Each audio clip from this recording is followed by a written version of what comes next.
between the two of them. The inside of Coates. Barker gets too heavily involved. And that's Whitehead and Coates.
Good evening and welcome to the fourth and final round of the VRRC Fabarth Cup. Tonight we are at Magione.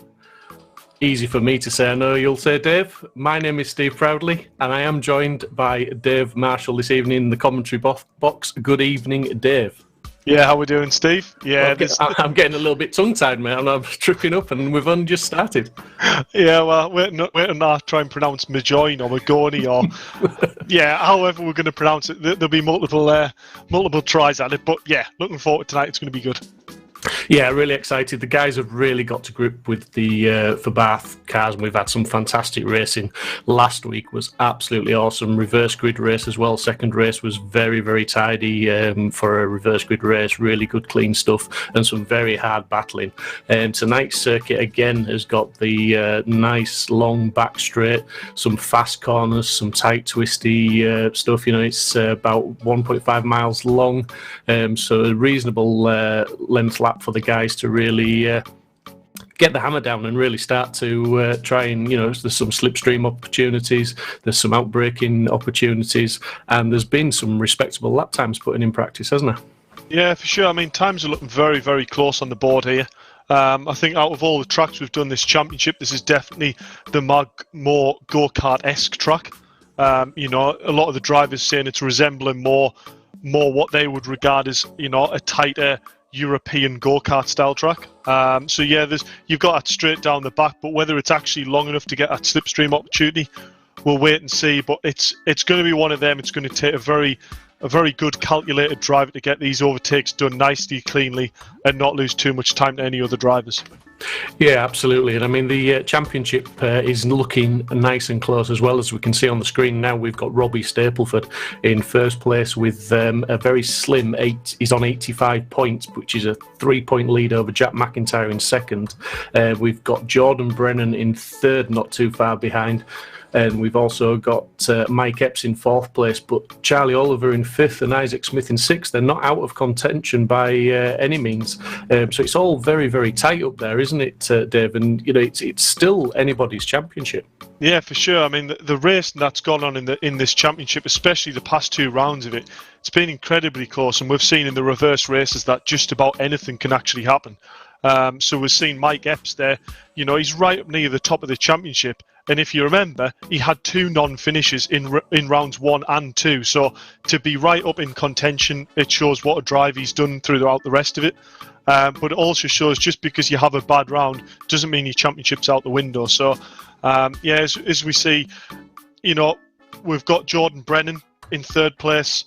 I've been talking to him just before the stream started, and he is having tech issues at the moment. So his computer's dropping frame rate, and his wheels gone light. So I'm just keeping an eye on the lap times because he's lapping about a second off what he was doing in practice. So he's going to be really hoping for damage limitation here and hoping that some sort of miracle happens where his PC's back in perfect working order. But yeah, Robbie's in the driving seat. Jack's putting the pressure on.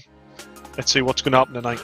Yeah, definitely. I mean, you know, we've this is the final round of the Fabarth Cup, as you can see on the screen now. But next and equally as exciting, I think, is the classic DTM that's going to follow with no break. It's straight into it next week for round 1 at Zolder. And the classic DTM, Dave, is they've actually got a car choice in that series, haven't they? Yeah, I mean, it's more exciting, isn't it? Yeah, absolutely, mate. Yeah. I mean, I think it's more excuses, isn't it, if you pick the wrong car? That is true. That is true. I mean, I can't deny, if all I've got a reasonable amount of sim experience under my belt, jumping into one of these single seaters and racing wheel to wheel, it takes some serious bottle. It's not easy at all to go down to a corner and try to look in the tiny mirrors and also notice which wheel is where. Try not to interlock wheels with another car. It takes some skill to race wheel to wheel in an open wheel car, but that's not to take it away. DTM is going to be fantastic, a bit more carnage, and as you say, the first championship with multiple car choice. So it's going to depend on driving style and testing which car they prefer. But yeah, sign-ups are up for that. So if anyone's interested, get in touch with VRRC and join the grid.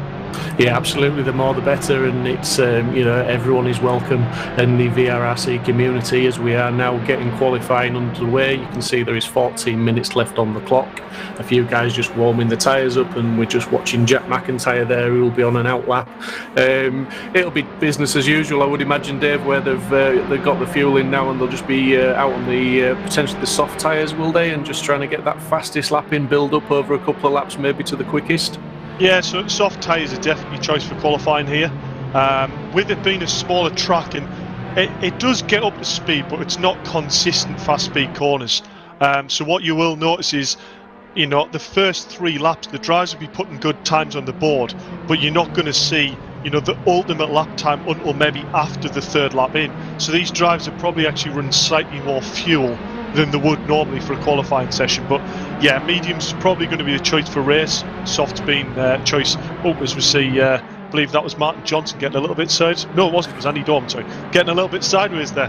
My sort of style of Mark too, eh? Just doing a little bit of showboating. But that's the thing with these cars, isn't it? You've got to have the confidence. With the open wheelers, it's all about downforce. And if you don't throw it into the corner fast enough, the downforce doesn't work. So it's almost, you've got to be on that edge to get the most out of the car, haven't you? If you're driving too safe, you're not actually, the car isn't as responsive, it isn't as grippy, and it's not as sure-footed. Yeah, for sure. I mean, this track, it's not quite as hard as the other tracks were to try and find a car balance. The other tracks we've been to, it's trying to weigh up having chassis grip over aero. You can have, as we saw Robbie Stapleford last round at Red Bull Ring, had a car set with quite a bit more aero than Mike Epps. So Mike Epps was gaining everything down the straight, but then, getting into the later sector of the race, Robbie was pulling away. So this is a bit more of an easier track to set the car up, if you like.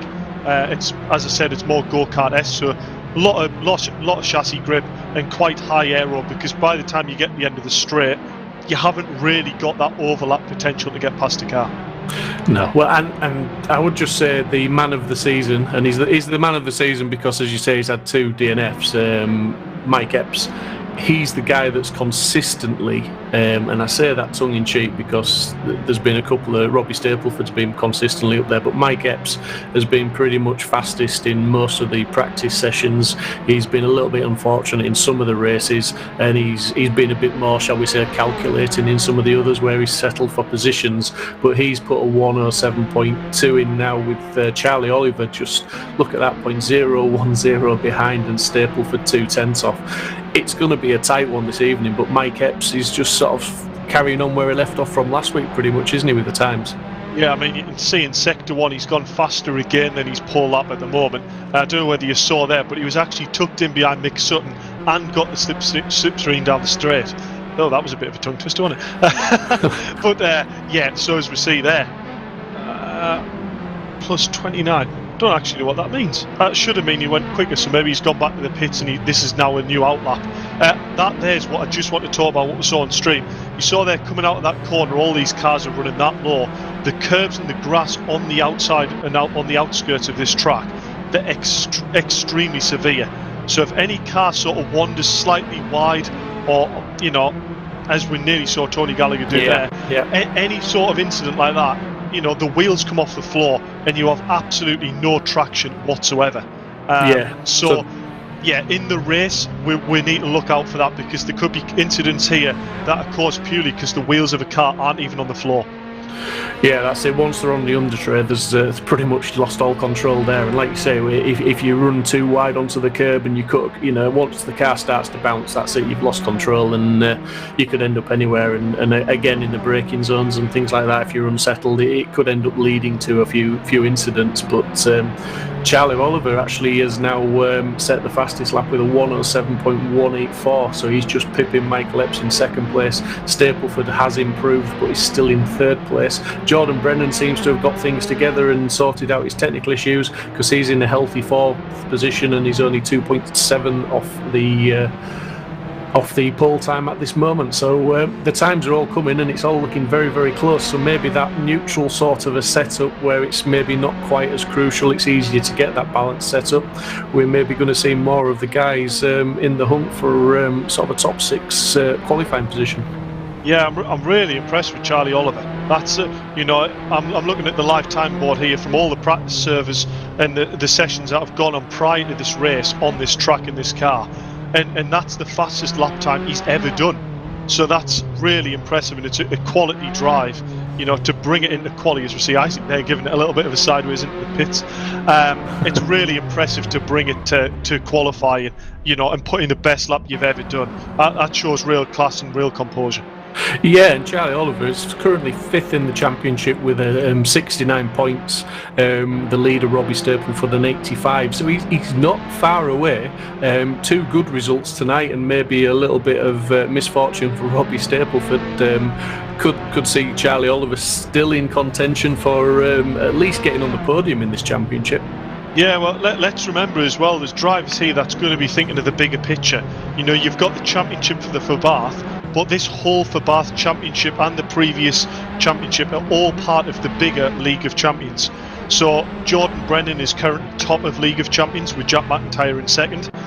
Jordan's going to be thinking, let's just try and get a few points here over on Jack and maintain that lead. Mike Epps didn't do the first championship. So for all Mike Epps is, in contention to win the Fabarth Championship, it's not necessarily the top of Jordan's priority to think of him as a worry. It's not his direct rival. His direct rivals are the Jack McIntyre and also Charlie Oliver.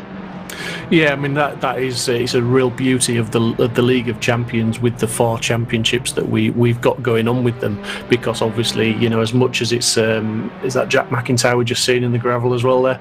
That's a bit of a rare sight, isn't it? It is, isn't it? Yeah, get it out of the way now while they can. But just while you've got the individual championships, which are bragging rights and some smaller prizes, I believe, aren't there? For there's trophies and caps for top 3. Yeah, so they've got some. They're battling for not just pride but a trophy as well, and caps and things like that. But it's the big picture. So you've got guys that are in just this championship. Some guys may well have entered just for these 4 rounds, and they would be potentially have been looking to score well in this and do well in this individual championship. But you've also got a core group of drivers that are racing for the whole of the league, and they're looking at the big picture with some fantastic prizes on offer at the end of the whole League of Champions, which is it's really shaping up to be some fantastic racing in the different disciplines. Yeah, for sure. I mean, this is the first time we've run a League of Champions, but it's definitely not going to be the last. The format seems to be working itself really well. The multiple championships of different discipline. It's really bringing the drivers in that maybe wouldn't necessarily, go and drive a classic DTM car, but then because they're part of this overall league, they've gone, you know what, we're part of it, let's give it a go, and they've jumped in and gone, these cars are great. This is what driving's about. It's proper raw. No traction control, no ABS. I've just noticed there, Mike Epps has actually gone pole by 5,000ths of a second. Yep. That is very, very close. I was going to say, when Mike Epps is having to really try when he can only be on pole by 5,000ths of a second. Charlie Oliver doing an outstanding job, as you said, Dave. Yeah, I was just looking at there. Charlie was actually, the little P symbol next to his name meant he was currently in the pit. So I wonder whether he's had them Allen keys out that Mike Epps had last week, and whether he's just giving it a bit of fine tune to try and find them extra 5,000ths. But yeah, if that pace is anything to go by, this race is going to be, well, mental. Yeah, well, I mean, it can still change. We've got 5.5 minutes of qualifying left, plus the little bit of overtime for them to finish any laps they're on. So there is still time for these guys to get another 2-3 laps in, and you know, as you can see, the times are close. It's just come across the car there. I believe that was Will Fairclough. Yeah, just having a little spin. Which, to be fair, I was just telling you before this. You know, Will Fairclough, you know, very busy businessman himself. You know, turned around and said, "Listen, Dave, I didn't have time to really practice this week. Can I book a session in 5:30 today before the race?" He's jumped in and gone sub 1:08, which, you know, is an incredible lap time to come out and do. You know, the amount of laps he's had under his belt. But he just said, you know, the car in this track really seems to be clicking at the moment. But, you know, it just shows this car isn't that forgiving. You bump it up on a little bit of a curb and you'll soon lose the back end. Yeah, and it just goes to show what 1010's coaching can do for you as well, Dave. So credit to you, buddy, there for you know, extracting that little bit of time and giving him the pointers to get on there and certainly be competitive. That is true. That is true. So, but yeah, Mike Epps still with that very, very slim margin with the pole time at the moment of 1:07.179. Charlie Oliver 0.05 of a second behind. Jordan Brennan moving up to third with a 1:07.251, which pushes Robbie Stapleford down that fraction. Now he's in fourth place and he's a tenth and a bit off pole time. But Jordan Brennan there, 0.072 off pole, so it's all looking very, very close. And as I said, it can all change. Mike Epps will not be resting on his laurels at this moment in time. He is out on circuit. We are on board at the moment with Charlie Oliver as he's winding up now. He's actually, I believe he's gone a little bit quicker so far on this lap, Dave. Yeah, I'm not sure whether these live timings at the bottom right, sometimes it goes green even though it's an out lap, so he's not necessarily going to go quicker here, which he actually does by nearly a tenth. So 1:070 is a mightily impressive time. He's gone quicker again, fastest lap he's ever done. Can we go any faster? Well, never say never, buddy. We've always said that. And yeah, Jordan Brennan there, as we can see on screen now, he's just going back into the pits by the looks of it. Maybe he's calling it a day, but he's still got time. 3 minutes left. He can get in there, get a fresh set of tyres on, get out and stick it on pole if he's got it in him. But Mike Epps will certainly be challenging as Mike comes round now. And it's is this to complete a lap or is he starting? He's completing one, isn't he? I think there, Dave. Yeah, I think he's completing one. I wonder whether Charlie Oliver's popped into the pits next door to try and find Mike Epps' Allen keys from last week, because that is some lap time. I did say if any driver manages to nudge it into the 106s, you know, there'll be a personal message sent out, you know, saying, you know, fair play. Like, that is alien status lap time. You know, Charlie Oliver's knocking on that door for sure. But I mean, 4 drivers here within 0.2 of a second. Max Edmondson there, I see going up into 5th place, 0.3. I was actually going to talk about Max because in practice I had seen him, you know, delve into the very low 1:07s, and I noticed he was still a little way down the board. So it's good to see him get his lap time in and you know, put together what he's put together in practice into the actual qualifying. Yeah, for sure. I mean, definitely they're all really, really pushing the limits now and keeping qualifying nice and tight for us. You know, it's all very, very close. In fact, we are down to well, I think we can include Mick Sutton. Really, he's 1.099 seconds off pole and he's in 12th place. Oh, Mike Epps just gone pole there. Mike Epps just gone pole by nearly half a tenth. I was going to say, just to prove me wrong, Mick Sutton now is 1.1 off the pole time in 12th place, but Mike Epps putting a fantastic lap in, but still not quite managing the 1:06s that you're promising a personal message, Dave. So 1:07.044. Can't get too much closer without breaking it, but are we going to see it? That's the question. Yeah, it's not quite there yet, is it? It's not quite there yet. But yeah, Mick Sutton, you know, I mean, top 12 cars within a second on the grid. You know, that is extremely competitive. It's the only issue I've got here is it's a very, very tight track. There's not really that much opportunity for overtakes that I would regard as being, you know, a simple getting the slipstream, as we're seeing Mick there, just pushing the limits of the rear tyres a little bit. Yeah, we don't really see any places where driving just took in the slipstream, get the job done by down the straight and pull back in. You know, this is going to be down to a driver, you know, send the occasional dummy, make a driver move slightly offline, you know, sacrifice his exit of a corner and get the dive at the next corner. It's going to require sort of that sort of racecraft to force another driver's hand a little bit to really get the overtakes done. Yeah, for sure. And we've got Dan Skinner just in chat asking if it's fixed setup. No, it's not fixed setup. The guys, as we keep sort of joking, they can get the Allen keys out, they can adjust the aeros along with a lot of other things on the car, just to try and get that perfect setup for their driving style. And it's proving to be, as we just seen Max Bird there, just overcooking it on the rear end traction and losing out to gravity. But yeah, it's some fantastic racing. And just going back to what you were saying about different drivers having to who are racing for the League of Champions, we've got Jack McIntyre, who in the tin tops is a force to be reckoned with. Now in the open wheelers, he's not so much been the fastest guy, but it's been a battle of survival for him. His racecraft has come to the front, as we see Jack on screen now. He's not always qualified the best, he's not had the fastest practice times, but he's always there or thereabouts when it comes to the finish, because the guy's got some good racecraft. Yeah, that's exactly what it is. He admitted himself, going into the first round, he was struggling for pace in the car. But end of race one, finished second on the grid. It's the racecraft that gets you through. But as I say that, Charlie Oliver is still not getting a personal message, but he has gone pole by 1/100th of a second. You're a hard man to please, Dave. You're a hard man to please. Well, I did say a 106, not a 107, a 106. So, yeah, fair play to Charlie. That must have been the last lap of qualifying. He's put that in. It'll be interesting to see whether Mike Epps can hook up this last lap to outdo him. But Mike must be thinking that is really close. But this is where, as a driver in second place, you can see how close lap times are, and you want the win. But you go on, that driver's obviously got some serious pace. Maybe we can work together to help pull away from third and fourth place. Yeah, very much. A 107.028. It doesn't get much closer than that to the 106 that you're alluding to. But Charlie Oliver has done it. He's on pole position, so fantastic job by him. Well done, Charlie Oliver. Mike Epps in second place on the front row with Charlie, so it'll be interesting run down to the first corner for those two guys. Jordan Brennan in third, Robbie Stapleford fourth, Max Edmondson fifth.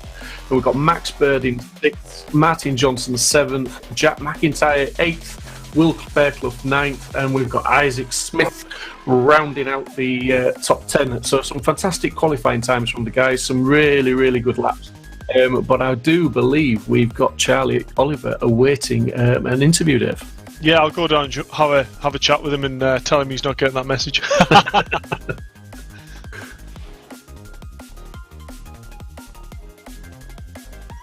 Right, then I should be able to hear you now, Charlie. How are we doing? Good, thanks. Yeah, tight battle with Mike, but just, I think it was 16 thousandths in the end, right? Yeah, 16. Yeah, it really doesn't get any closer, does it? I would like to see a digital display of how much your nose cone must have been in front of Mike Epps there to do that lap. But yeah, what does this do for strategy of your race? Do you look at that and go, well, Mike's equally as fast? We've got a tenth and a bit over third and fourth. Do you just work together, or have you gone, no, I've deserved this pole, let's go for the win? We're actually teammates. We're both with Veloce driving, so it's just being careful. And to be honest, starting at the front, it's a little bit of a relief because you don't have, hopefully, so much trouble, contact or risks to lose the race straight away. So yeah, hopefully we can work together and break away a little bit. Yeah, this track in particular, actually, you can probably just see it on stream there. Regarding start positions, you've actually got slightly more offset than at other tracks, so you've got a bit more of a lead than you normally would taking a pole, so it should be okay to defend. But it's all about that starting, is it? That clutch control off the line and then getting the early defense. Yeah, it's going to be very tight, but one of the nice things is I've raced Mike quite closely at Vallelunga as well, and he's really fair, very fair, so I know that the battle will be clean, so it's always a positive going into it. Yeah, he's clean, but he is also very fast, isn't he? Which is the problem. A couple of weeks ago, he had no practice. He came through from the back. He finished second. So yeah, he's some driver, but obviously you've proved yourself. You're also some driver because you sat here on pole in front of him. So I did actually look in the practice laps beforehand. You weren't even going half a second with him. What you've done there. So was that some setup changes, or were you maybe holding a little bit back on the timing sheets, or where did you find a bit extra? A bit of both. I've worked with Janne de Prins, who's a fantastic setup engineer, to hone the setup, but also not to give everything in the practice, because everyone's watching. If you change something, for sure they can see. So it's just trying to deliver it at the right minute. Oh, well, that's fantastic news, that, Charlie. Congratulations on putting up pole, and I'll let you get back and get yourself in the zone ready for the race. Thanks a lot, Dave. Cheers, Charlie. So I think it's fair to say that Charlie's pretty pleased with his pole position there, and as you rightly spotted there, Dave, pole position at this track just gives them a couple of yards, maybe more advantage over second place. So the run down into the first corner, it should be, I won't say easy to defend, but easier than at some tracks to defend. Yeah, I mean, I don't want to curse it, but I would almost say, even with the bad start on the clutch there, with the overlap it looks like you've got from pole, as you can see there, there's probably enough time to get the job done and moved over straight away, to block second place, and then you're going to have to force him to go around the outside. Yeah, for sure. But like you said, it's hopefully you won't curse it. A lot of pressure, starting at the front like that. But we're just hoping for a clean start. Let's get these lights on and get the race underway, and see how this all unfolds with Charlie Oliver in pole position, Mike Epps alongside him, and then two more contenders of Jordan Brennan and Robbie Stapleford lining up directly behind him. They'll be waiting for any mistakes. Oh yeah, I mean, them two drivers are ready to pounce on whatever the front two do. This is where, you've heard there that the teammates, first and second place, they will want to trip each other up and leave the door open going into turn one. So, yeah, it's going to be interesting to watch. But the main battle here to watch is Jordan Brennan and Robbie Stapleford. That really matters for the overall championship. Yeah, absolutely, and I think the lights are about to come on. We're just waiting here tentatively to get this final round underway with race one of the final round. The lights are all now on. And out and away we go, and it looks like Charlie Oliver really got the jump there. In fact, it almost looked like, Mike Epps struggled because he's having to defend into the first turn there. So I think Mike Epps was the one that maybe suffered, but it looks like he's held that position. And Charlie Oliver's got his head down and got away. It looks like there's a few cars tangling up a little bit further behind as they're all sorting themselves out, but still relatively clean, and I don't think we've got any major incidents, so to speak, yet. No, I'm getting on the timing screen there. That is a huge collision. Too soon, yeah. That is a definite safety car. Yeah, we're going to see a safety car there. That's the nature of the track, though, as you said. It's tight, it's twisty, and those curbs are unforgiving. They're very high for these cars, and you saw a couple of cars there. It looked like they got the under tray onto the rumble strips, and they were there's nothing the drivers could do about that. So I would imagine, as you can see on the screen there now, we are getting a full safety car. We will get all the cars lined back up behind the safety car, give everybody a chance to get caught up, and then it will be down to Charlie Oliver to get us underway with green flag racing once the safety car pulls in. Yeah, so, incidents do happen in the real world as well. And we're one of the only sim communities that, collisions like this do happen. But we've got a safety car on track that can slow the whole grid down. And, it basically means that, even if a driver has an absolutely dreadful start and ends up near the back, it's not race done. He has the chance to get back onto the back of the pack and give it another go at the restart. But yeah, Brennan seemed there to have really quite a good launch off the line and nearly got Mike Epps around the outside going into turn one. But this is not really what Charlie wanted. He was away on a clean break there by nearly half a second. He's unfortunately being gathered by the safety car and, put the brakes on. Yeah, but I tell you what, Jack McIntyre again, he I believe he qualified in around about 8th or 9th. He's up to 6th place, and it's Max Edmondson that's lost out. He's down to 7th. So yeah, as again, we see the start, Jack McIntyre getting a solid start and getting himself in that top 6 position. Like you said, Charlie Oliver got a good start, but he'll be disappointed the safety car has come out because he had got a little bit of a gap. But I'm sure, a driver of his quality, he will get this race underway. And as you can see, he's just backing the guys up now. He's giving the safety car time to pull away so that he can hit that throttle when he wants to. And I think he's just hit it there. Yeah, he really backed that up there, didn't he? I think he caught the drivers behind out by a bit of surprise. As we see there's yet more collisions on the opening of the safety car. That might be yet another safety car for the start. We hope not, but Charlie Oliver is away into turn 1 with a nice gap again over Mike Epps. Yeah, well, that looked like 4 cars there that lost positions at the tail end of the field due to, that little bit of a concertina, the backing up of the cars there. Like I say, it caught some of the guys unaware maybe, but Charlie Oliver certainly, he got the hammer down, and he's got that half a second gap now over Mike Epps, with Jordan Brennan in 3rd, Robbie Stapleford 4th, Max Bird 5th, and Jack McIntyre rounding out the top 6 as we speak. Yeah, I did actually panic there because Robbie Stapleford's name wasn't on the side, and I couldn't see his name on the timing sheets, but he's crossed the line. He is there in 4th place. But yeah, Charlie Oliver, what a start, what a gap he's opened up. Yeah, we're not going to do any commentators' curses, eh? No, well, the only way to do that, mate, is not to speak, and it'd be a pretty boring stream if me and you weren't talking. That's true. Charlie Oliver, though, he's extending that gap ever so slightly, a 10th at a time over Mike Epps. It could be that they're playing the team game, and Mike Epps is just giving Oliver just enough room to settle into a rhythm, settle into a pace, and drive the racing line rather than the defensive line. But Jordan Brennan is going to keep Mike Epps honest, I would imagine, as long as he possibly can.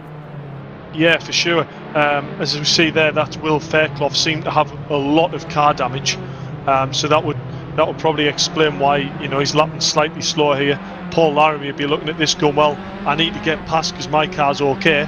Let's get past Will, crack on, and try and close the gap to Isaac. Yeah, that was a fantastic shot we had there of Max Bird, because you could just see Jack McIntyre in his mirror looming big and large, looking to try and maybe put him under pressure and get past, but looking a bit further down the field at Laramie, and he's got Walters just behind him now and putting him under a lot of pressure and looking to get a move. But like I said, this track is it's pretty tight and it's pretty twisted. There's not a lot of opportunities for clean overtakes. Yeah, that's true. I mean, you saw there, it's a concertina effect. One person slows down and it just piles everyone up behind that because it is that tight. As I said, it's more that go-kart-esque track, one hairpin after another. It's a bit of a shame here. You will see Paul Laramie and Robin Walters behind. I'm going to put my hand up now and say I think Robin Walters has probably had the most unlucky season from any driver on the grid. We hope to see him in Classic DTM. He's got great racecraft and his car controls there, but he's just been incredibly unlucky this season, unfortunately. Yeah, very much so. And it's very unfortunate, it's the nature of the beast with the open wheelers that it is easier to get tangled up and lose positions, and it's not always through any fault of your own, but it is what it is. It's racing.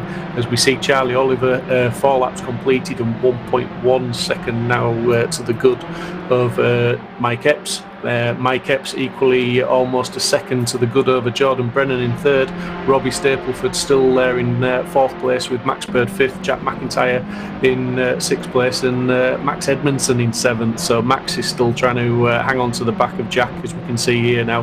And Max has got some good pace, as we saw in qualifying, so I think he should be able to tag on to the back of Jack as long as he hasn't got any performance impact with any damage he's got. But he's certainly going to try and put pressure on Jack, as Jack's trying to put pressure on Max Bird.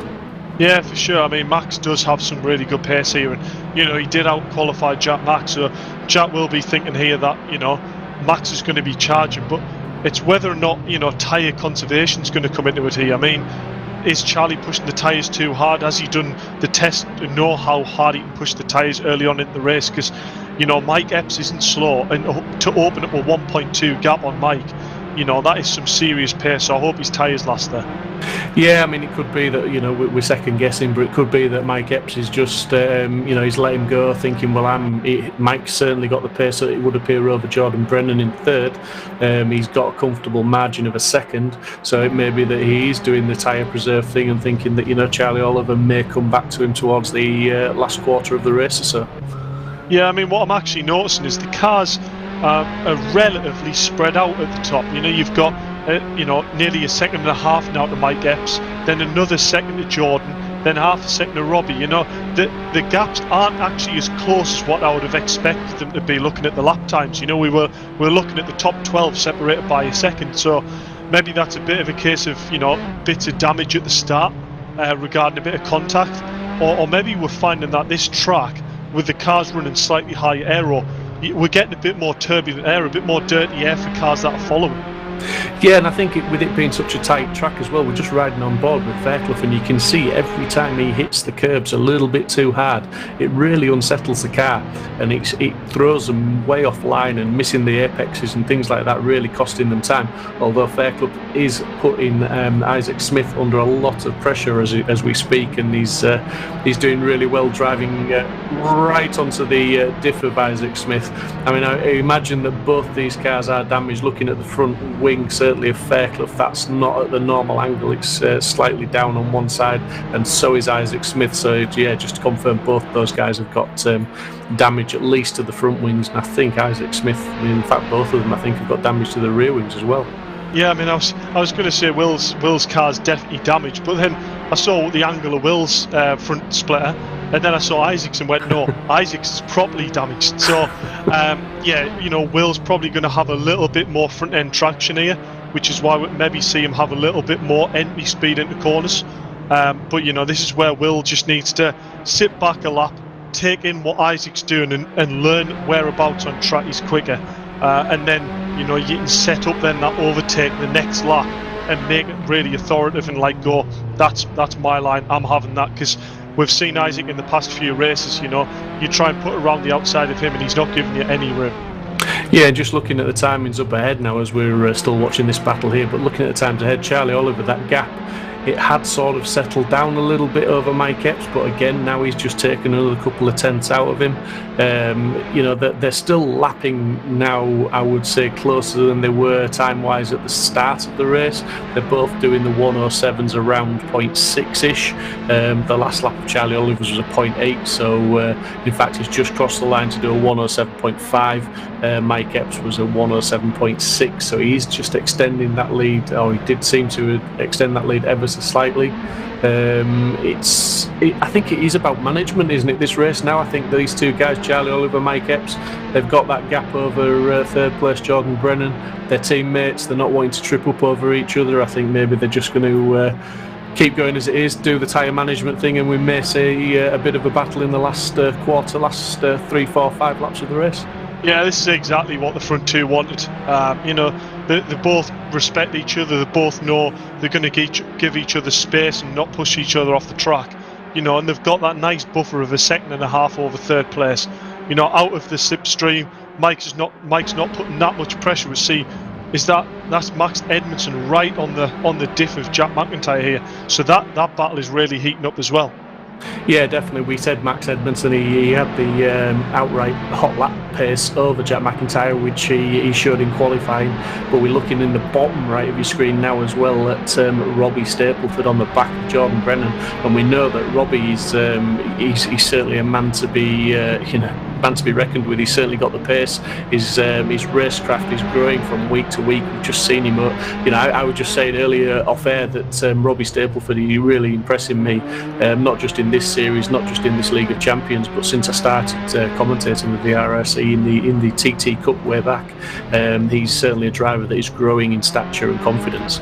Yeah, he's definitely learning quick, isn't he? I mean, go back to TT. There you go. There, the control that takes just to drift one of these cars, you don't believe how quickly that'll just snap you and put you the other way in the wall. So holding a drift like that may not look much, but these cars have very little steering angle.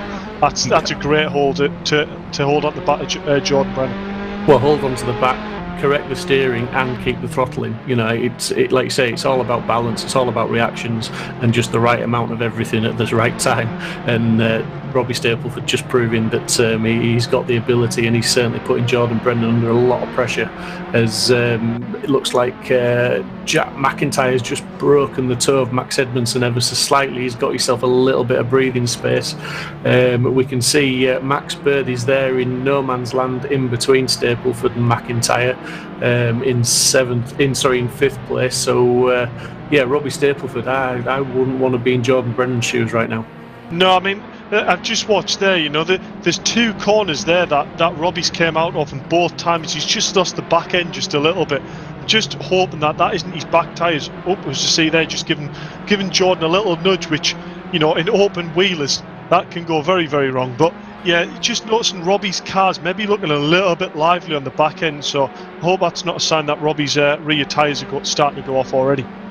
No, but he's definitely. I mean, Jordan Brennan. Robbie Staple seems to be carrying a bit more corner speed than Jordan Brennan. So whether Jordan's just trying to do a better job of managing the tyres, whether he's picked up a knock, I don't think he has. I don't think he's been involved in anything, or whether his tyres are going off. Who knows? Maybe he's having to balance the car a bit more. But Robbie Stapleford still certainly got the lap times on him, and he's certainly putting him under a lot of pressure at the moment. As we see, Charlie Oliver completed 11 laps and now 2.3 seconds to the good over Mike Epps. Yeah, I mean, I'm looking at Charlie's last lap, a 1:07.5. The next nearest car was Mike Epps with a 1:08.1. A lap 0.6 of a lap faster. It's mental pace that. I mean, I'll be really amazed if he can keep this pace up all the way at the end of the race, because that really just shows, he's got the car properly under him. The tyres are going to last. It's a fantastic drive at the moment.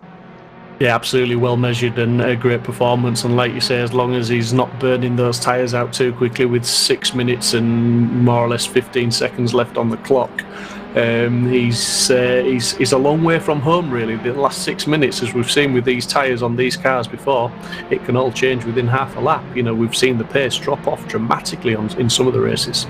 Yeah, for sure. I mean, I'm watching this battle here as we go to Martin Johnson for a move on Andy Dorman up the inside. That's a great move. Job done. Nice clean overtake. I'm really interested to see whether that was just setting up the corner previous, to make Andy Dorman run a slightly bit wide and then just leave the inside nice and up for a nice easy overtake. Yeah, it looked like he'd forced Dorman defensive because he'd really got the corner speed on him again and forced it up the inside. He literally pushed the door open and said thank you very much and sent it through. So great move from him and great awareness from Dorman as well. He could have quite easily turned in, but he didn't. He left enough racing room once he realised he was there. So great drive from those guys. As we're looking at Edmondson now again, he's closed that gap up again to McIntyre. Now he's within half a second, just under 4/10 at the back in the slipstream, so he'll be closing up ever so slightly. Like you say, the straights maybe not quite long enough here, and Max isn't quite close enough to do anything about it, but Jack took a little bit of a wide late entry into that corner and pretty much missed the apex by a good car's width there, so that's allowed Max to close right up onto the back again. And I would say Max is potentially driving the tidier lines at the moment compared to Jack. Yeah, I wonder where as we just see Jack there, that there was what I was on about, the car bottoming out and just, pushing him onto the grass there. Was to see Max Edmondson's going to try and outbrake it, or just staying within the track limits there. If he'd got that wheel on the grass there, that would have been game over, but fair play, he's kept it in. He's going to go and try and go around the outside again of Jack, get the undercut towards this corner. This is a very little tight complex to try any sort of move on Jack here. Little moves like that, just sort of losing a little bit of time there. He was never going to get that move going into that left-hander, but focus on getting his drive out up the straight, getting in the slipstream. But I noticed on the previous lap, maybe Jack's car here is maybe running slightly less aero, hence why Max can't quite get onto the back of him to get the overtake done. Hence why Max seemed to be pushing a lot wider in this right-hander here than what Max did. Yeah, definitely, and it's looking like Brennan's made a mistake as he's dropping down now to 7th place. So that has promoted Robbie Stapleford to 3rd place, Max Baird to 4th, Jack McIntyre to 5th. It's unlucky there for Brennan, not what he wanted in this championship battle. But let's not take anything away now from Max Edmondson, who's keeping the pressure on McIntyre. But again, with these tight, twisty circuits there, where Max Edmondson was trying really hard to maybe get undercuts and things like that into the corners, on these tight, twisty tracks, sometimes that can cost you more time than it's worth the effort. Almost, it's unless you've got that pass set up and you're going to be able to send it sometimes, like you say, it just creates more work for yourself, takes more wear out of the tyres, and you're possibly better off just trying to stay on the gearbox, keep them under pressure and force a mistake from your opponent. Yeah, for sure, as we see Max here, is this going up the straight into that right-hander that I was on about? This is going to be a risky move if he tries to brave it around the outside. Is he going to brave it around the outside of Jack? No, he's going to tuck back in. This is where there might be a cheeky inside line available if he's got more aero. But no, this is into the tight complex now. He's just going to have to sit and bide his time. try and set up this overtake, maybe to get a good run down the finish line straight into turn 1.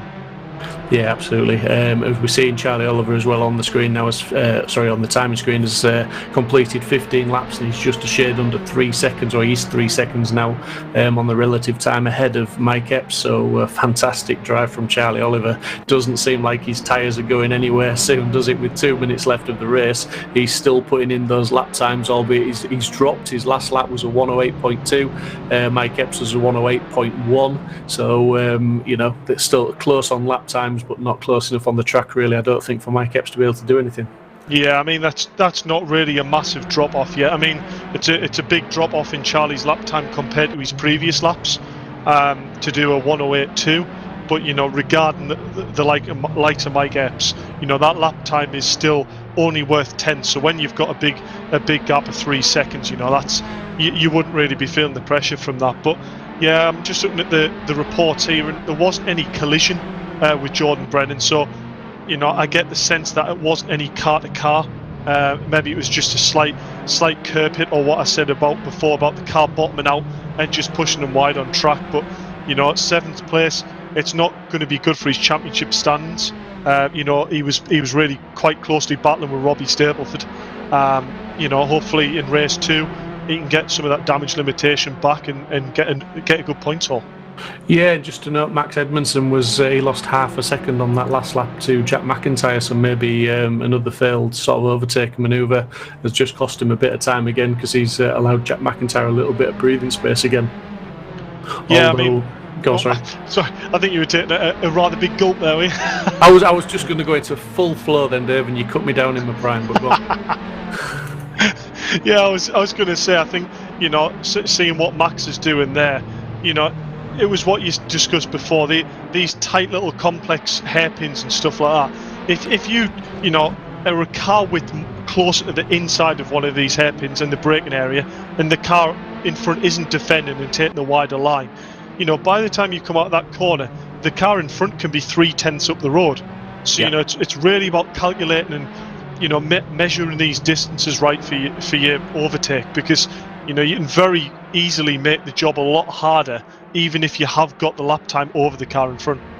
Yeah, and I think we are now, the clock has hit 0, so they'll have to cross the line again to go on to the final lap.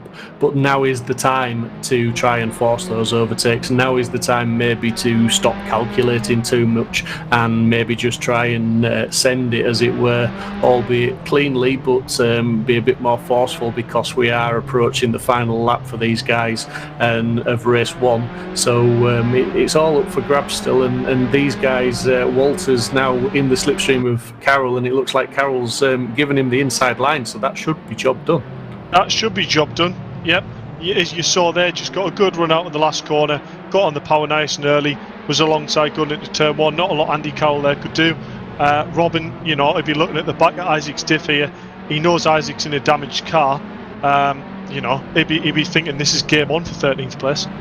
Yeah, for sure. And we've got Charlie Oliver now, who is on the last lap, having completed 18, 3.5 seconds up the road from Mike Epps. It's outstanding drive from Charlie Oliver, fantastic qualifying, very, very close. But the race, he hasn't put a foot wrong, has he? He got away on the initial start, then we got the safety car. He really floored it at the right time. He was very tactical with how he backed the field up, and then hit the throttle and got away, and he had half a second lead once they'd finished the start-finish straight, I think. So fantastic drive from Charlie. Yes, you see here Robin's really putting the pressure on Isaac there into the last corner, but Isaac's just done enough there to hold on. Charlie, what a race to finish 3.8 seconds ahead. It's a fantastic effort. Robbie Stapleford bringing home another solid podium position, which is a really good point all here. Charlie Oliver there crossing the line, taking the race 1 victory. As Dave was just saying, and myself, fantastic drive from Charlie Oliver, drive to be proud of, because we talked about tyre management. It didn't seem like he had to do much management, and that's the sign of a well managed race, because he didn't seem to struggle at all. There was no lively moments. The lap times steadily, albeit slowly, maybe dropped off a little bit, but still putting in impressive laps towards the end. As we're just looking now at Fairclough and Walters there. Walters and Smith. So that's Fairclough. Sorry, Walters getting past Smith. I'll get it right in a minute, Dave. I'm that in awe of, I wasn't going to interrupt the flow, but yeah. It was no flow, mate. It was a full stop. Yeah, Robin Walters there just getting past Isaac Smith down the straight. Job done on the last lap, across the line. Actually, Isaac might lose out to Andy Carroll here on the line. No, Isaac's just held on there to 14th place. Isaac's a good driver. He's done good lap times, so this reverse race could really see him get a really good points haul going into the race too. Yeah, Charlie Oliver takes the race win in race 1. Mike Epps in a solid second. Robbie Stapleford in a great third place for him for his championship. Max Bird in 4th. Jack McIntyre, solid 5th place as ever from Jack. Max Edmondson 6th. Jordan Brennan, unlucky to be down in 7th. Martin Johnson 8th. Andy Dorman 9th. Mick Sutton, that's a good result for Mick in 10th place. Great drive from Mick. Tony Gallagher 11th. Will Fairclough 12th. Robin Walters 13th. Isaac Smith battling away to the end there in 14th. Andy Carroll just didn't quite manage to get Isaac on the line in 15th. Paul Army 16th. So fantastic race from all involved there, and some great results. And I believe we've got a few guys to interview, Dave. Yeah, we do. I'll jump down in the interview box now and give them the questions. Right, then we'll go to third place first. Robbie Stapleford. I would say it was quite an uneventful race, but I mean the start was absolute carnage. I've used that word once, or only now. Carnage once. Yeah, I mean it looked a bit like a car park at times, but the safety car came out. It dispersed. I mean, up front, was it relatively clean up front for the start of the race? Yeah, got a decent start, then just got in behind Brennan, and then the safety car came out. Then me, Mike, Brennan and Charlie just pulled a gap on Max and Jack. And then we started to pull away, and then Brennan started making mistakes, and I just couldn't find a way by, and there's nowhere to overtake around this track.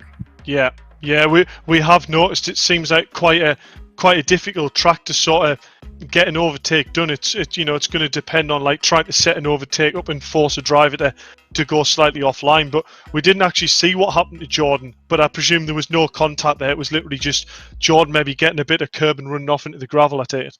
Yeah, he just ran wide coming out going into the double right, and the exit curve just took him straight out. So. Yeah, well, it's a solid effort, Robbie, and it's another great point haul for your championship standing. So, solid drive and good luck going into race 2. Yeah, thank you. Mike Epps, a relatively laid back second place, that wasn't it? Yeah, it was one of those. I was following Charlie, thinking, well, I'll level his pace, and he had really good pace. So at first, I was thinking, is he on soft or something? He had really, really good pace. But that proved through the whole race, so I didn't really have much of an answer there. So just kind of I pushed a little bit, and then I thought, no, I'll just hold where I am and save it for the scrap to the front in the next one. Yeah, I mean, we were looking at Charlie's pace, and we're looking at the lap times, thinking, can he really hold that pace all the way at the end of the race? But sure enough, his lap times did drop off, but unfortunately by that point the damage was already done, and opened up the 3.5 second gap. But yet again, another solid effort drive by your Mike, and you kept it clean and bringing home the points, which is good for the championship standings. Yeah, that's the thing. It's quite annoying. I was thinking through the last couple of laps, where you're sort of in rhythm enough that you can kind of have some outside thoughts going on. And I was thinking, if not for the problems early on, I wouldn't really be worrying too much about scrapping for a point here or there. So when I saw Robbie had got into third behind me, I thought, that's a couple more points out of it. Yeah. But I scrapped 20 or 30 points at, in the first two race meetings with tech issues. So it's a mixed bag, but we'll, it's all to play for. It's an exciting last race coming up, I think, given how close we all are. Yeah, I mean, I don't want to say it unless if you want to know, but I can tell you exactly the point standing as it is going into the very last race of the season. If you want to hear it. Well, yeah, obviously. You want to hear it? No, you'd be surprised. Some drivers, you know, they don't like it. But you've actually managed to crawl your way up to second place in the championship as it stands. So, you know, there's only 1 point between you and Jack McIntyre in second and third place. So, you know, it's everything to play for, really, going into race 2. Yeah, it's going to be close for sure. I imagine there's quite a lot to do against Robbie. Something like there's 6 points to Robbie. But yeah, I'll let you go and get in the zone anyway, Mike, and I'll have a quick chat with a race winner. Yeah, cheers, mate. And our race winner, Charlie. It's about time you had a bit of luck and actually drove to the lead. Yeah, it only took me about 13, 15 attempts. But yeah, it was a good one. It was just a shame. Last time out, Red Bull Ring, I was 7th both races and felt like I could have fought for probably the podium, maybe better. Just stuff went wrong, so it's just good to get it all come together for once. Yeah, it's really good to see, the results falling. You've got incredible pace at this circuit. You really made it count when it mattered. So really solid effort driving. Well done for getting first place. Thank you, yeah. And thanks to Rich and everybody for putting on the series. It's been really amazing. Yeah, well, good luck in race 2, and trust me, the fight is on for second place. That's all I'll say. Nobody wants second place, but I try my best. Cheers, Charlie. So we're just waiting to get race 2 underway with our reverse grid. Race 2 reverse grid's always exciting stuff, as we can see the cars now all lined up on the grid ready to go. So we're looking at Will Fairclough, I believe now, Dave, in pole position for this race. Yeah, I mean, how did he turn that one round? I saw him backwards in race 1, and then he's managed to pull himself back up to 12th place and put himself on pole for race 2. So yeah, good luck to Will for this one. He's got good lap times here. Let's see if he can hold it together. Yeah, definitely, for sure. We've got Will Fairclough on pole, Tony Gallagher lining up alongside him. We've got Mick Sutton in third place, I believe, with Andy Dorman in 4th, Martin Johnson 5th, and Jordan Brennan in 6th, Matt Edmondson 7th, and Jack McIntyre in 8th. So we've got some pretty quick guys towards the front, but we've got some good guys at the front who'll defend pretty hard. So it should be a good race into turn 1, and I don't think it's going to be an easy race for anybody. No, definitely not. I mean, the one to watch for me is Jordan Brennan sat there. He's quite a bit further ahead of his championship rival, so he's definitely the one to watch. Yeah, definitely the tactics, the cards may be stacked in his favour in the position he's got now as the lights go on, the engine revs rise, and we're getting ready to get race 2 underway as the lights go out and away they go, and Will Fairclough gets a fantastic start. Tony Gallagher wasn't much of a slouch at the side of him, but looks like Will Fairclough's just got enough room to cut back and protect that lead. The rest of the guys look like somebody got a little bit out of shape there. I'm not sure if that's Mick Sutton that's just wiggling, and a few guys collected. I think we are going to see the safety car on this after this first lap. That's without doubt another safety car there.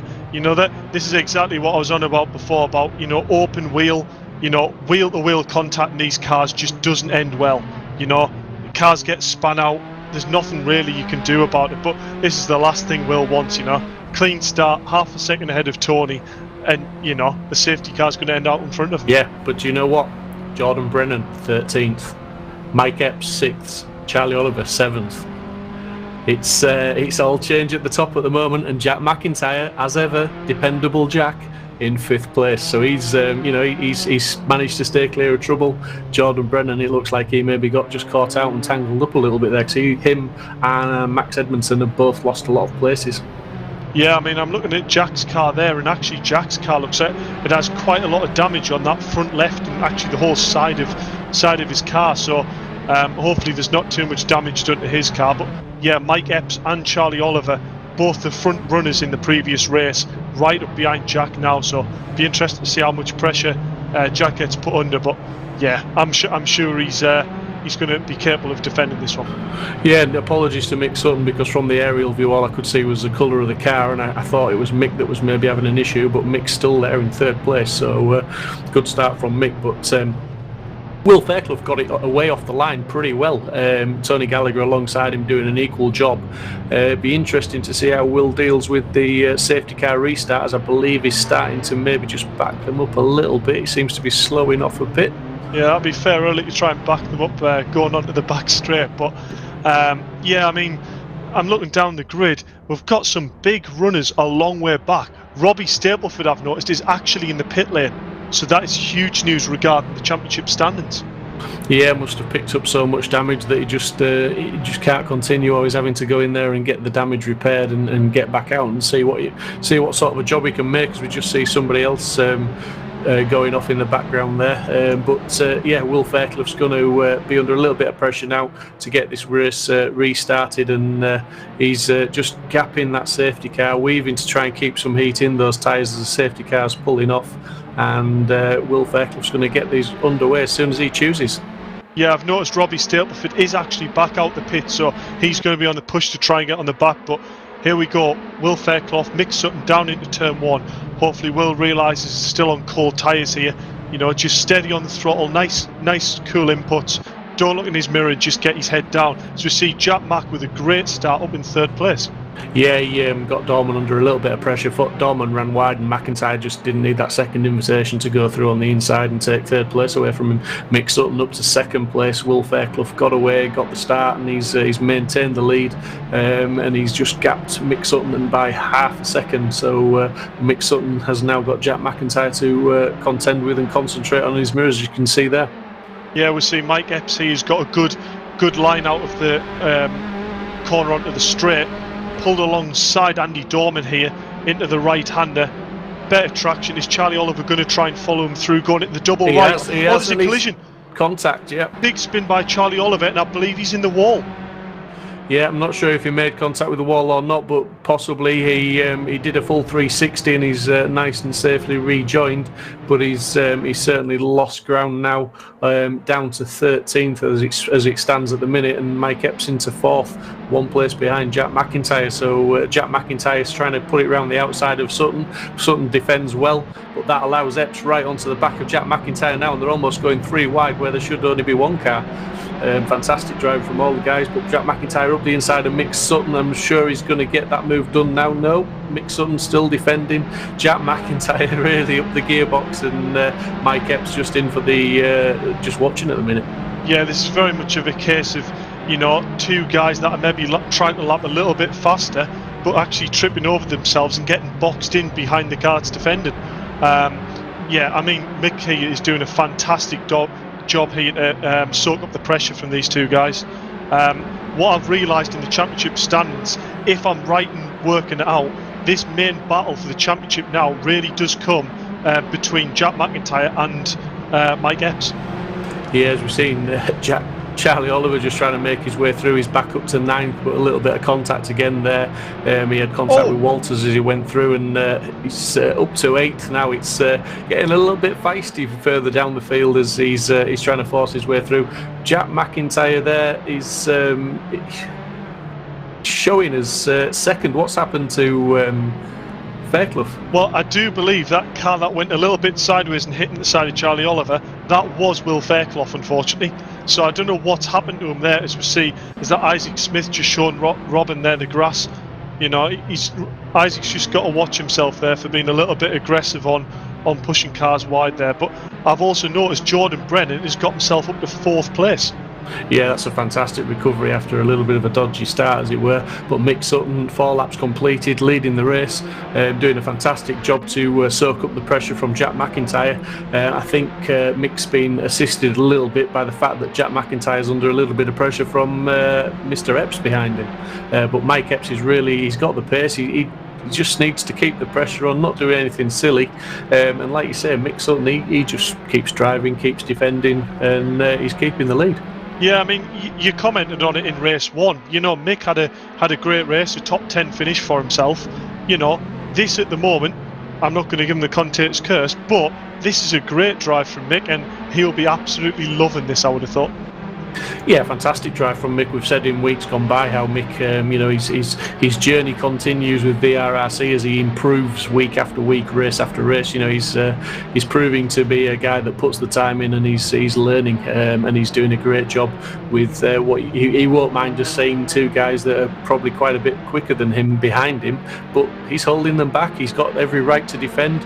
He's defending. He's not weaving. He's making one move. He's taking the optimum line, and he's forcing those guys to try and go around him. Yeah, I mean, as we see here, Mike Epps going up the inside of Jack. Is this going to be job done? No, Jack's going to try and hang it out around the outside. Mike Epps still up the inside. He's going to have the inside line at the right-hander. That's job done. Jack's going to tuck in behind. Is he going to get the undercut back? And as these battle, Mick Sutton just keeps pulling away. Yeah, absolutely. Mick's just taking his lines, and to be fair, the guys behind are probably taking more out of their tyres than Mick is, because he's just driving his lines and he's doing what he needs to do. And it'd be interesting to see if Jack McIntyre's got an answer to Mike Epps, because we know Mike Epps is certainly the man with the pace, and I think Jack will be concentrating more maybe on just hanging on to the back of Mike. Yeah, I mean, the other big battle here I'm looking at is between Charlie Oliver and Jordan Brennan. For all they're not next to each other on the grid, regarding championship standings, there's only 3 points between them, between 4th and 5th place. Now that's really going to depend on whether Jordan Brennan can keep holding his advantage in the overall league table. Yeah, for sure. Mick Sutton, he's still got a 0.7 of a second lead over Epps, so it looks like Epps is going to maybe close that gap down, but he's not pushing too hard. He's now got more or less a second or 8 or 9 tenths away from McIntyre in 3rd. Brennan's 1.8 back in 4th. Dorman in 5th, Max Bird 6th, Charlie Oliver recovery drive up to 7th, and it is a fantastic drive to get back up to 7th, because I believe he was all the way down in about 12th place, 11th or 12th at one point. Fairclough, our early race leader and pole sitter, had that bit of an off, and he's down in 8th. So it's all looking interesting, but I think the story of the race so far is Mick Sutton, 7 laps completed, still out there in the lead. Yeah, either Mick Sutton there in 1st place or Robbie Stapleford down there in 16th. This unfortunately might look like Robbie Stapleford's going to lose the championship on the very last race of the season, it's never a nice way to lose the championship, but these things do happen. It's good to see him back out of the pits and really trying to keep the pressure on, to try and pick up any points. It's all damage limitation when it comes to the overall league standing. Yeah, for sure. I mean, it would have been so easy to park up in the pits and say, you know what, race over, I'm last, I'm finished, that's it. But he hasn't, he's come back out. And as you rightly say, that puts the pressure on the other guys. But Mick Sutton dropping down to 4th, it looks like Mick's had a bit of an off there, so unlucky for Mick. He's down to 7th now and still off the track, so he's probably going to lose a few more places in the process. But a great drive, but that now promotes Mike Epps up into the lead. And Jack McIntyre in 2nd, Jordan Brennan 3rd. That's the podium as it stands at the moment. That's a huge shame for Mick Sutton there. I don't know whether that was a move by Mike Epps there or just run out of tarmac and find himself in the gravel trap. But this track, for all it's relatively small, it doesn't take any prisoners. The curbs are lethal here, and any gravel trap really pulls you in. So unfortunate there to Mick. It looks like maybe he's slightly losing his tyres, actually. Maybe that's the case of it, but hopefully we'll try and get a chat with him after the race and find out what happened. Yeah, I mean, we saw some shots there of Charlie Oliver's cars. We're looking at him again. He's got a damaged car. He's been involved in a couple of incidents. He's looking like he's certainly his front wing's got a little bit of a tilt to it. But he is pretty much, I believe, the quickest man on the track at the moment. He's closing down Dorman in 4th place. I don't think a podium is out of the question. I don't think we should write him off for a podium this evening. No, I mean, Mike Epps, he's got a 1.7 gap here in the race. He's going to be looking at, and it's weighing up whether Jack has got the advantage over Mike Epps. That's going to be the key. If Mike doesn't think he's got the pace, he'll probably back it off and look after his tyres a bit more and just bring it home a bit more securely. But we're seeing Jordan Brennan here actually closing the gap to Jack Mack. So that's going to be interesting. If them start to battle, that could really close the gap with Charlie Oliver. Yeah, it looks like Max Bird's had a bit of an off there on the start-finish straight. I'm not quite sure what's happened there, but he was certainly into the wall, and he's lost a lot of places now. He's down to 13th place. as it stands. We're just following Mick Sutton around again there. I think Mick, to be fair to him, just mention Mick again because that was an outstanding drive at the beginning to maintain the lead for so long. I think he did enough in those opening laps, 7-8 laps of the race, to say that, you know, to show what an improved driver he is, you know, and that was a fantastic performance to have the likes of Jack McIntyre and Epps behind him for so many laps. Yeah, I mean, it's very easy to look at Robbie Stapleford, you know, you can see his progression because, you know, he's had the wins and what have you. But, I mean, to be fair to Mick, where he came into these championships here, it's actually, I just talked about Mick as he's going sideways towards a gravel trap. That's an unfortunate timing. But I think he got a little tap there from Tony Gallagher, and he's collected by Max Bird there. These things just happen. I think he's parked it in. He's called it a day because he'll be one very frustrated man. Yeah, absolutely. But like I say, I think personally Mick did enough in those opening laps to say, you know, well done, Mick. Fantastic drive in those opening laps, and yeah, onwards and upwards to the. Hopefully, we'll see him in the classic DTMs. Yeah, I think we should definitely pick up his morale and say he was definitely one of the best drivers on the grid today with the way he drove there. So there you go, Mick. Yeah, absolutely. Solid 10th place in race 1 and, you know, good showing in the early parts of race 2, so well done. We're just watching Isaac Smith, who had a very difficult first race with a lot of damage on the car. He's in 7th place at the moment, right behind Will Fairclough, and all in closing, he looks like he got a better exit out of the turn, and he's putting Fairclough under a lot of pressure. He's got past him on the straight, but I'm not sure if that's going to transpose into a lead, but it has. Fairclough's run wide, tried to carry too much speed, and he's ended up off the track and more or less gifted the position to Smith. Yeah, I mean, I was talking to Will Fairclough, as I said, before this race, and he did say, you know, these cars are completely new to him, you know. He's never drove a Formula-style car before. His sort of expertise has always been in tin tops. So, you know, it's very much of a case of, you know, it's all a learning curve, but he's definitely looking forward to the classic DTM, which is next. And he, you know, with his progression that he's done so far, he really hopes to, you know, show what he can actually do. Well, here's a question for you. We've got Charlie Oliver in 4th, Jordan Brennan in 3rd, Jack McIntyre in 2nd. Charlie Oliver is the fastest of those 3 guys, and when I say he's the fastest, he's around about 4/10 quicker than Jordan Brennan on the last lap and 8/10 faster than Jack McIntyre. Is it out of the question for Charlie Oliver not only to get 3rd place but potentially be battling for 2nd? You know what? I'm going to put my neck on the line. I'm going to call it this. Mike Epps, Jordan Brennan, Charlie Oliver, Jack Mack. That's the way I can see this developing. I'll put it out there. But, you know, Jordan's really closing the gap to Jack Mack here. That lap time was almost exactly the same. All Jordan needs to do here is get that little bit closer, get in the slipstream, you know, and it might be job done on the straight. Meanwhile, while they're in battle, Charlie Oliver's going to be closing onto the back of them, hopefully take quite a big chunk of that time out. Then Charlie will be pressuring Jack, and, you know, we know Charlie is fastest guy on track. I bet you a packet of mini cheddars, Charlie Oliver gets 2nd. I bet you a tub. You're a man of confidence. I like it. But yeah, I mean, Charlie Oliver is considerably faster than those guys at the moment, and that's an interesting gap to watch, and it is coming down. It's now down to 2.4. So it's closing, I think, fast enough to turn it into a good battle, although neither of those guys in front of Charlie Oliver are going to be easy to overtake. Meanwhile, Walters is on the back of Fairclough. So as I say that was a prime example, as you've said before. He ran wide onto the rumble strip and it just bounced the car, unsettled it, and once those tyres lose contact with the tarmac, it's gravity, you're just going to spin, and that's exactly what happened. He was just pushing, wasn't he, for that extra drive onto the straight. Yeah, I mean, you know, bottomed out, lost traction, you know, kept his foot in it, which is what you'd expect to do. When he came out on the tarmac, rear tyres bit straight into the wall. You know, it's one of them things, these Formula cars really aren't that forgiving, but we can see here the battle with Jordan Brennan, Jack Mack, as I thought, really heating up, down to 0.2 of a second here. This is where Jordan just needs to be composed, put Jack under a bit of pressure, get a good exit, and focus on getting that move done down this straight. And I tell you what, that bag of mini cheddars is looking good for me, mate, because Charlie Oliver was 0.8 7/10 faster than Jordan Brennan and over a second faster than Jack McIntyre on the last lap. That gap is now down to 1.5. So Charlie Oliver is homing in on these two guys very, very quickly. And now that they've started battling, that gap is just going to get ever smaller. I think as much as Jordan Brennan's looking forward, he needs to keep an eye on that rear view mirror, as it were, and just watch out for Charlie Oliver. I mean, as important as this is, does this actually mean if the order finishes the way I said it, do I get a tub of mini cheddars? I believe that's the way it should work, really.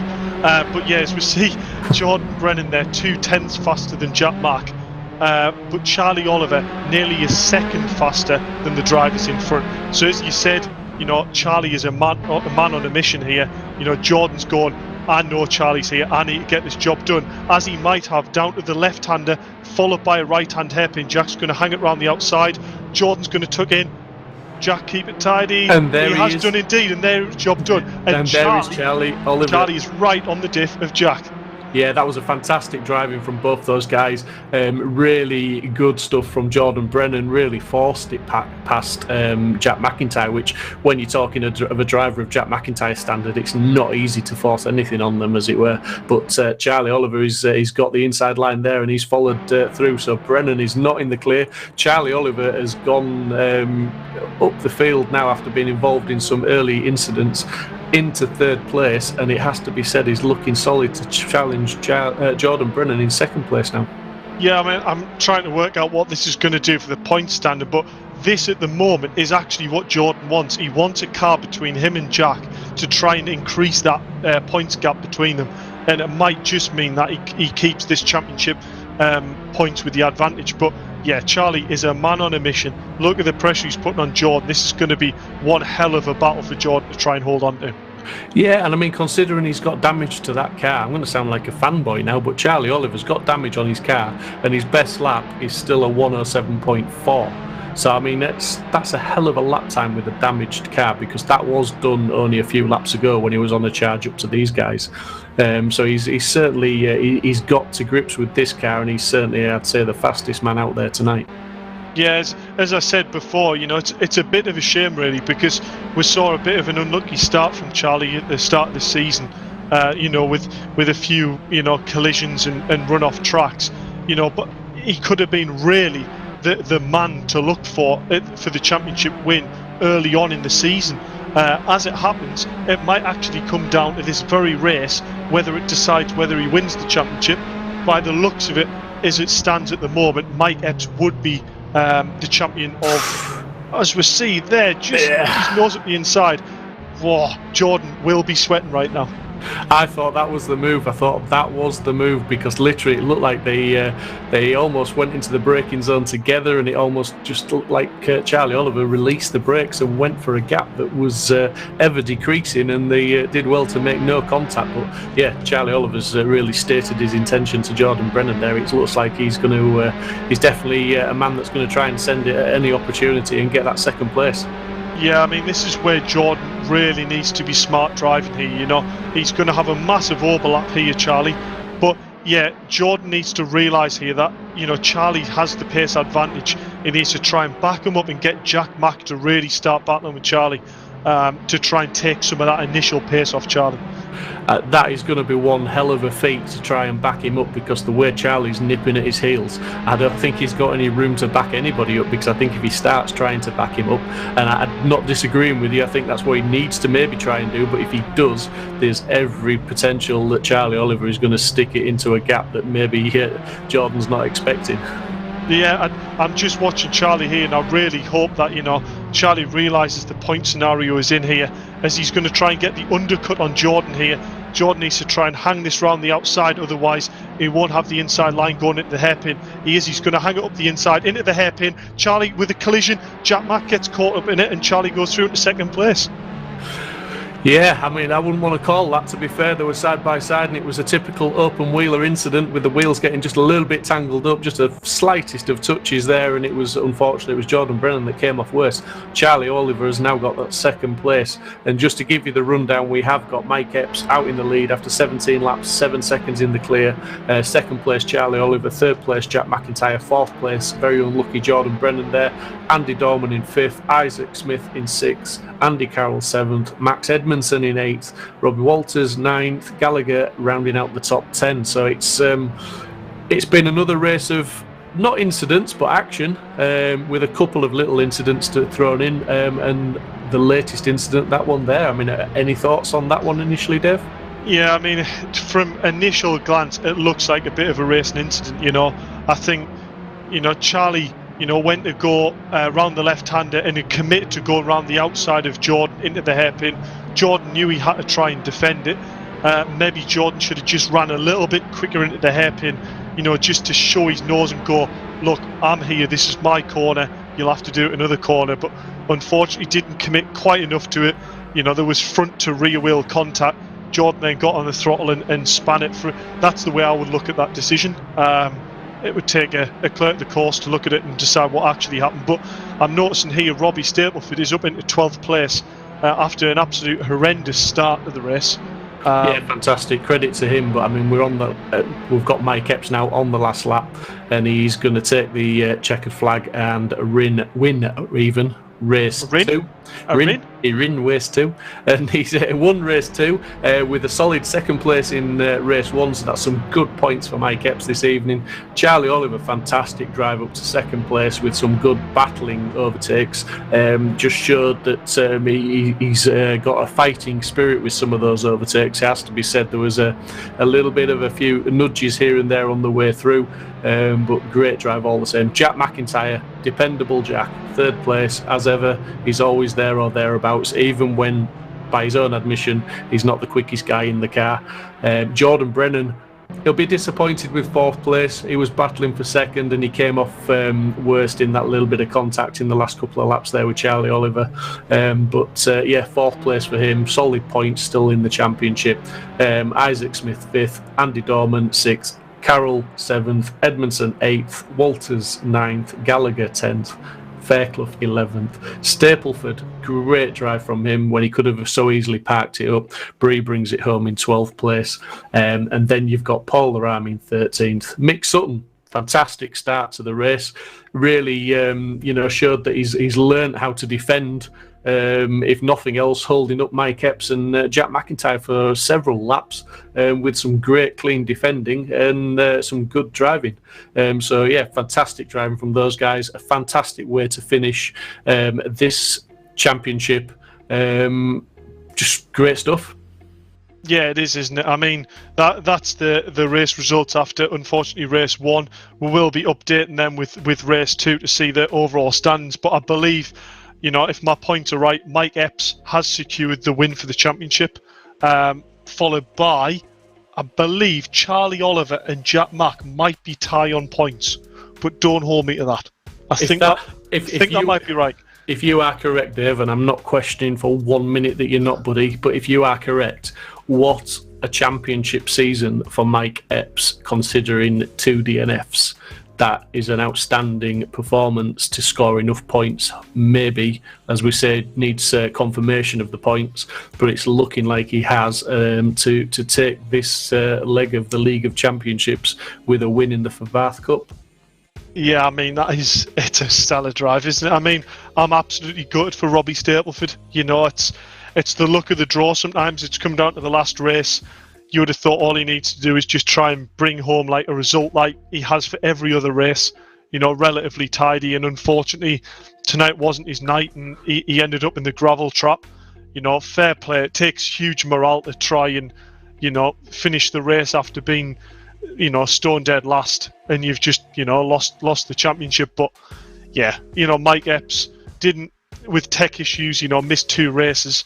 It's a phenomenal result to come home provisionally with the championship win.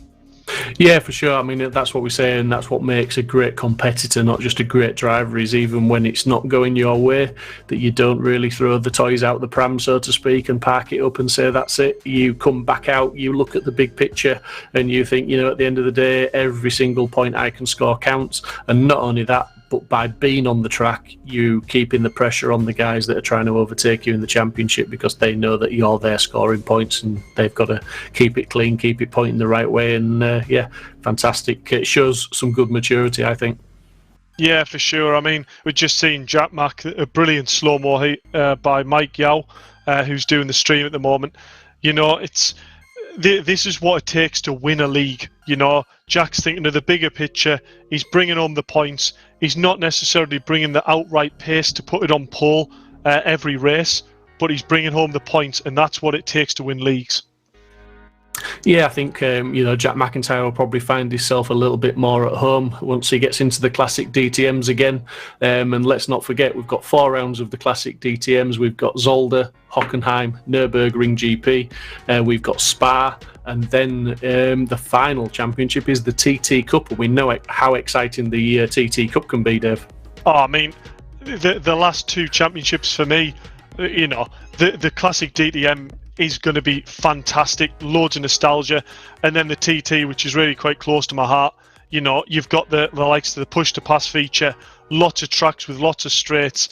It's all about calculating when to use the boosts in order to try and get past cars, and it's going to be a spectacle to watch. But if you want to get involved with things like that, join the VRRC community, either on Facebook or the Discord, and join in.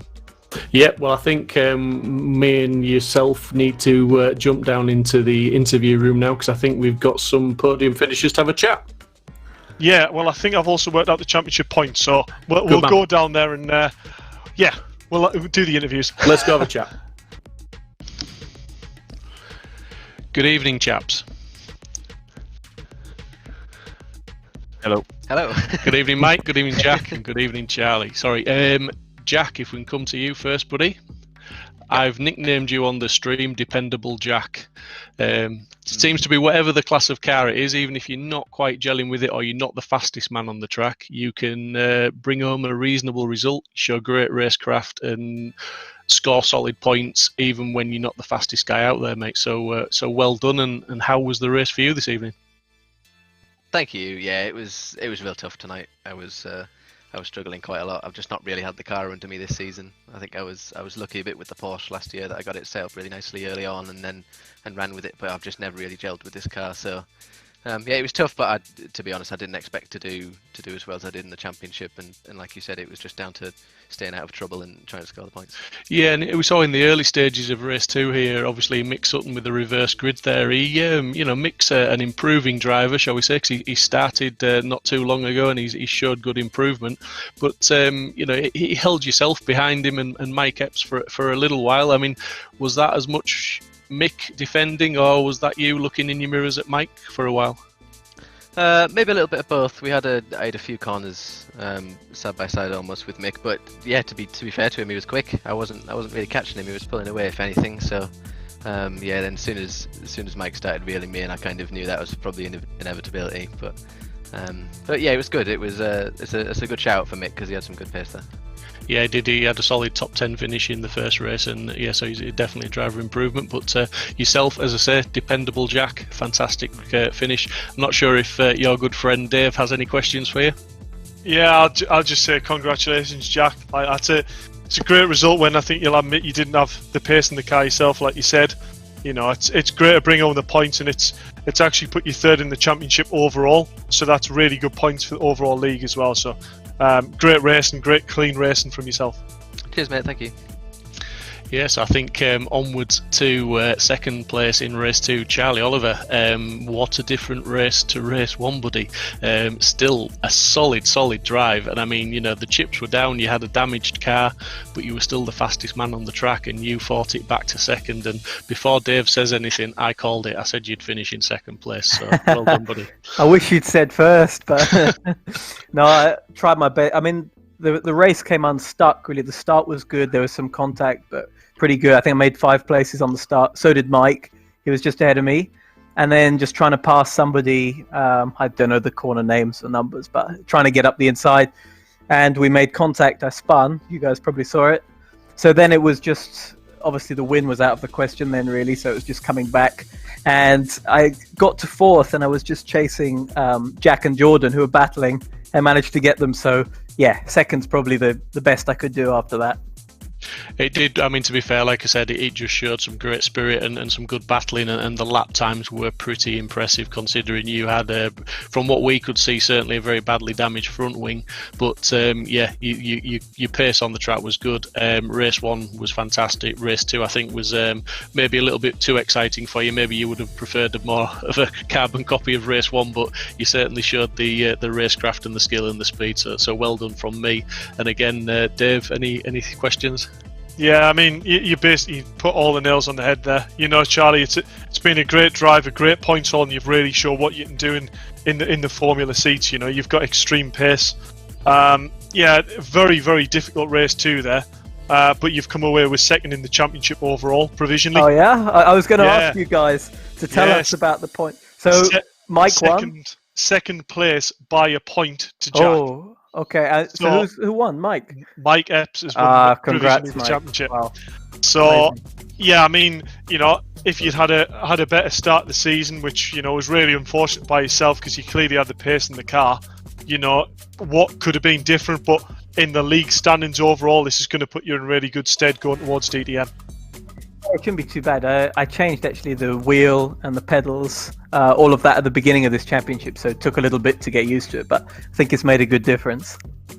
Yeah, I remember helping you through the direct drive settings because it's a bit of credit for this, Dave. These codes, they're yours as well. Well, I'll take what credit I can, but yeah, fantastic drive, Charlie, and well done on finishing second. Thanks very much. Thank you, guys. Well done, Charlie. And now to race winner and provisional championship winner, Mike Epps. I mean, we're saying provisional because we're just relying on Dave's mathematics, so I'm sure it'll all be okay. But yeah, well done to Mike. I mean, that was not. Oh, there you go. Yeah, all sorted and done by a professional this time, Dave. But well done, Mike. Yeah, if we can just get back to race 2 first of all before we praise you for the championship. But race 2 was a sort of once you got past Jack and Mick Sutton sort of got out of the way, because I believe Mick had a bit of an incident and he just pushed a bit too hard and went off the track. We didn't see what happened on the stream, we just saw him recovering to get back on the track. But once you got that lead, it was it looked pretty much like that was it, job done for you, and it was just a case of managing it to bring it home. Was that pretty much it? Yeah, thanks guys. It was a if you were looking at page 1 of the story of that race, you wouldn't have a clue what's going to happen on page 12. You know, it's literally got a good launch and a decent start, which is literally the opposite of what in race 1. I thought I've got to box Robbie in, as he's the man I've got to beat really, and sort of ended up slightly behind, slightly out on the exit, and then all hell broke loose. I don't really know who touched who, but I ended up with some front and rear wing damage because I was just part of a forward moving sandwich, I think. So whatever the damage means, the front was orange and the rear was yellow. So I sort of shook it around under the safety car and thought, I'll give it a go.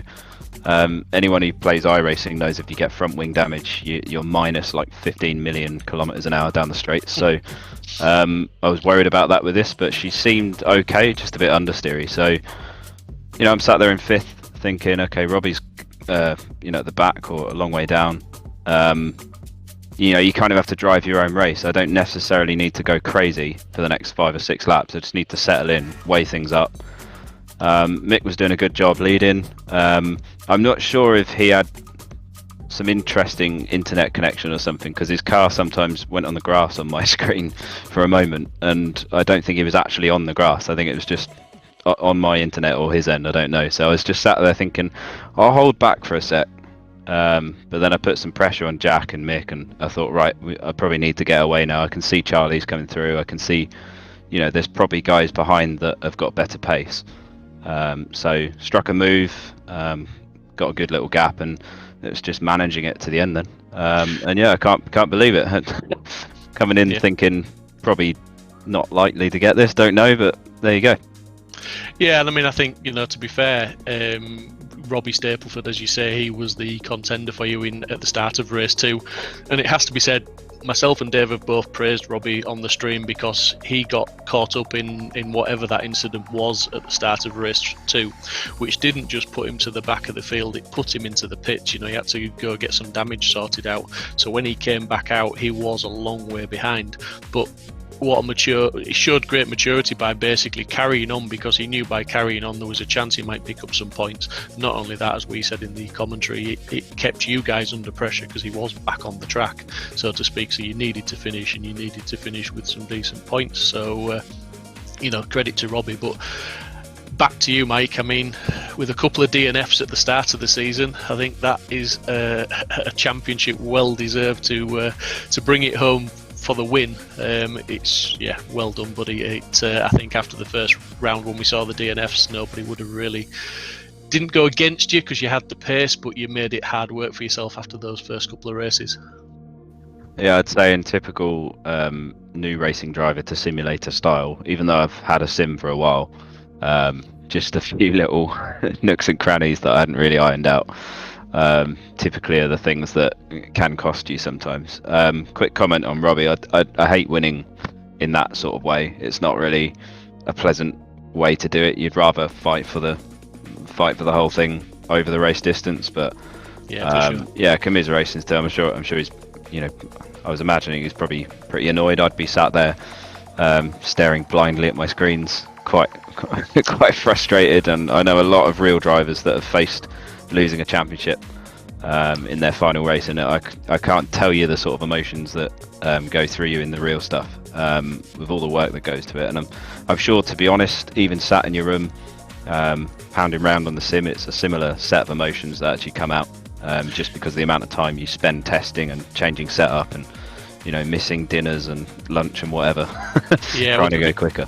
Absolutely, and to be fair, I've been commentating for a wee while now with VRRC, and I've seen Robbie Stapleford improve. So yes, he will be very disappointed that he's not won this one, but I foresee a few more championship winning drives from Robbie in the very near future. To be fair to the lad, I mean, he's got my recommendation. He's a fantastic driver. I've sat on board him for a few sort of random test sessions in the server and stuff, and I've thought, yeah, he's manhandling that, like he's doing good. So and it's credit to everyone, to be honest, in this series. It might not be a ginormous grid, but it's certainly ram-packed with personality and talent, which is nice. So I look forward to doing some more by the looks of it, as I'm hoping to. Well, I've already signed up for the mini challenge and the MSL BTCC championship, so this has been quite a good test bed to get myself prepped for that,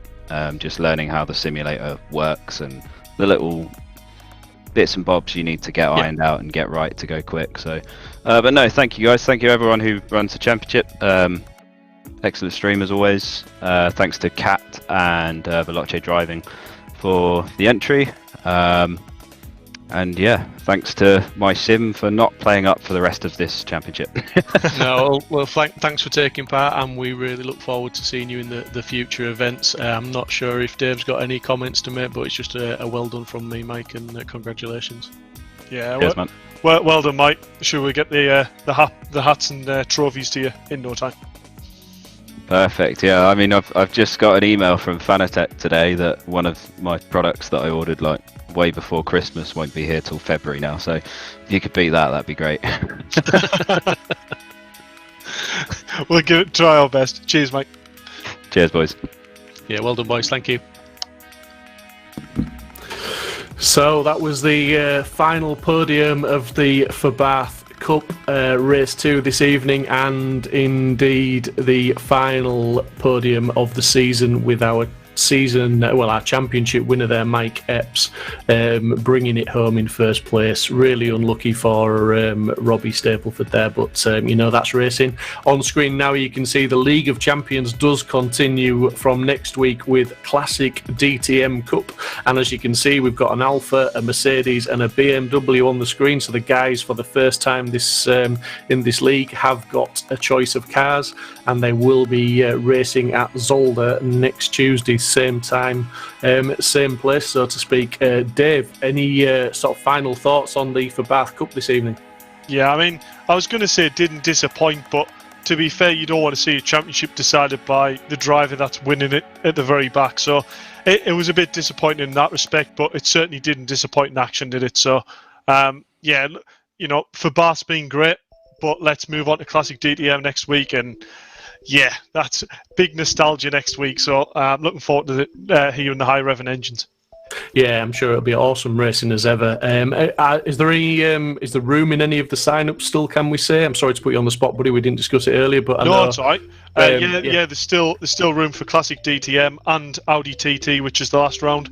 So if you want to get in touch, just message Rich or myself on Facebook through VRRC, and we can get you involved and talk you through how the processing to sign up. And indeed, the mini challenge in the touring cars, have we still got, as we can see on the screen there, we've got the touring car E-Series? I think provisionally, there's only one space left for the minis, and there is still space left for the touring cars. So there's also going to be an exciting announcement soon for the touring cars, so be sure to check on Facebook and see what the announcement's going to be. Great stuff. Well, that's lots and lots to look forward to with VRRC. It's been an absolutely awesome championship so far. We've had the Porsches, we've had the Fabarth, so we're halfway through. Tune in next week for the Classic DTM. I've been Steve Proudly. Thanks to Dave Marshall. Thanks to you guys for joining us. Good night and see you next week.